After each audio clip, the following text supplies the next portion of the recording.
Welcome to Health Hacktivators with lifestyle medicine doctor, GP and longevity expert Dr. Alka Patel. This show will help you to discover a hidden health hacking code that unlocks your phenomenal potential for an outstanding health span, lifespan and wealth span. The show features candid conversations with celebrities, influencers and industry icons, real-life stories and cutting-edge health activating advice that other doctors might not tell you. Discover why now is the time to join the strategic self-care revolution and experience the profound effects this will have on your personal and professional success. Now, here is your host, Dr. Alka Patel. Before we get into today's show, please do support today's show partner, Youth and Earth. Youth and Earth have a range of products that I love to use myself to supercharge my metabolism, to support my health, and to slow down cellular aging. Just be sure you click the link in the show notes for exclusive offers which Youth and Earth are so generously giving for listeners of this show. Hi, hey, and hello, Health Hacktivators. Now, I hope you've had a chance to listen to last week's conversation that I had with Emon Choudhury. Emon, as you'll know, is a Pride of Britain Award winner. He was winner of the BBC race across the world and a 9-time marathon runner, which by the time you're listening to this is probably more than 9. It was such a great conversation. So if you haven't listened to it already, do go back and have a listen. And after that conversation, what I intended to do this week was to look at running and to look at running in more detail and talk about things like fueling and fluids and recovery and rehydration. But I've had a little bit of a change of heart. So what I've decided to do instead is to change the topic just a little bit. I'm still talking about running, but what I'm going to be sharing with you is 6 life lessons that I learned from running earlier this year when I prepared to run and ran the London Marathon. So this is a short, light bite episode. So just go grab your headphones, lace up your shoes, and let's get into this. Lesson 1, embracing discomfort. Because here's what I know. Discomfort is an inevitable companion in running and in life. And there were times in my training when I could not even lift my foot over a curb. I remember this one day very, very clearly. I was about 2 kilometers away from home, and every single step that I took sent shockwaves through me. Those 2 kilometers took me, over an hour to conquer. But every step that I pushed through, it really felt as if I was making progress. And I was, because the next time that I did exactly the same run, no pain, no discomfort. Because you see, it's only by experiencing discomfort that you can push through it. Your greatest growth occurs when you confront the unknown. And then the unknown is no longer an unknown. Does that make sense? And also, what I know is that after running the entire 26.2 miles of the London Marathon, what I developed was a new affirmation, an affirmation that went something along the lines of, if I can do that, I can do anything. If I can run 26.2 miles without stopping, then everything else is totally doable. I felt able to push through other things in life, totally unrelated to running, because what I learned is that discomfort is temporary. It passes physically and emotionally. No matter how uncomfortable you feel when you try something new, when you push out of your comfort zone and you do it and you get through it, you prove to yourself that you are more capable than you thought. Lesson 2. Adaptability. Running taught me the art of adaptability. What I learned to adjust. I remember there was one run in the local park. It was a dry day, but the night before had been torrential rain and the path was pretty much a mudslide. But instead of turning around, giving up, what did I do? Well, I just changed tact. I adapted. I changed my speed. I changed the way I let my heels hit the ground, so I ran with a much flatter foot so I could stop myself from slipping. I allowed myself to run a much, much slower, safer, controlled run. I let myself enjoy the squelch of the mud. Yep, the mud was absolutely everywhere that day. And even on race day itself, When the rain just poured down, I adapted to the changing weather conditions. Rather than being upset or annoyed by them, I adapted to them. So what did I learn? I learned that simply by being flexible and open to change, that is what helps to navigate those twists and turns of life with much more grace and much more resilience. Because you know this, there are twists and turns. That's what makes life life. It's not a straight road. It never will be. So don't expect it to be. Just lean in to the bends instead. Lesson 3, celebrating small wins. Running taught me the importance of celebrating even the smallest of victories. So whether it was achieving a new best or conquering a challenging hill or simply completing a daily run, I didn't take any accomplishments for granted.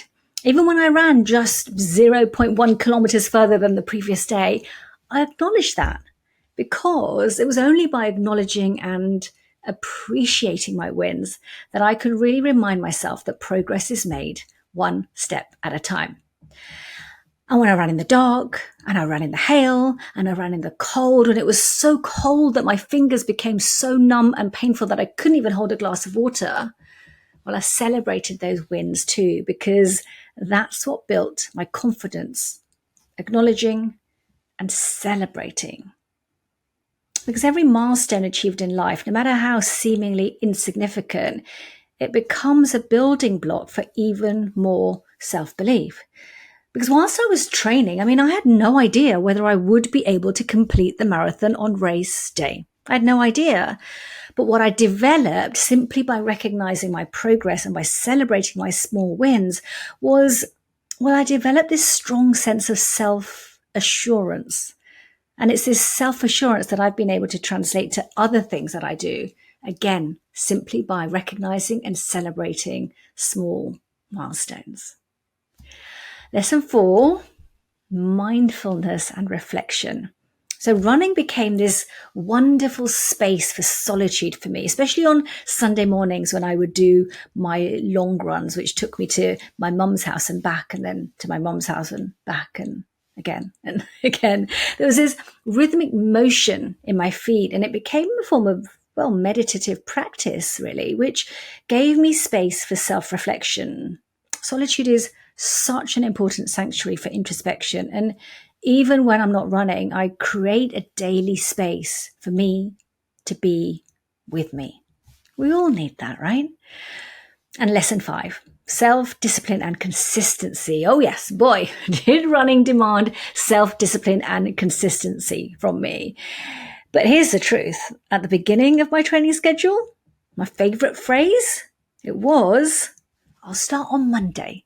I'll start on Monday. My degree of procrastination was huge. So many Mondays passed before I could get myself into gear to commit to regular training, to commit to showing up day after day, regardless of anything else going on.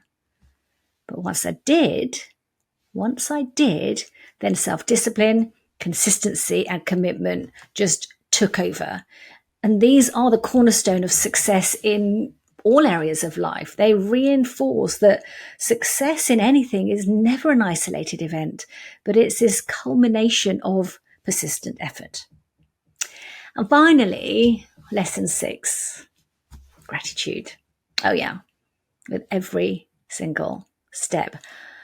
I am so grateful for the gift of mobility and for the freedom that I have to explore the world around me.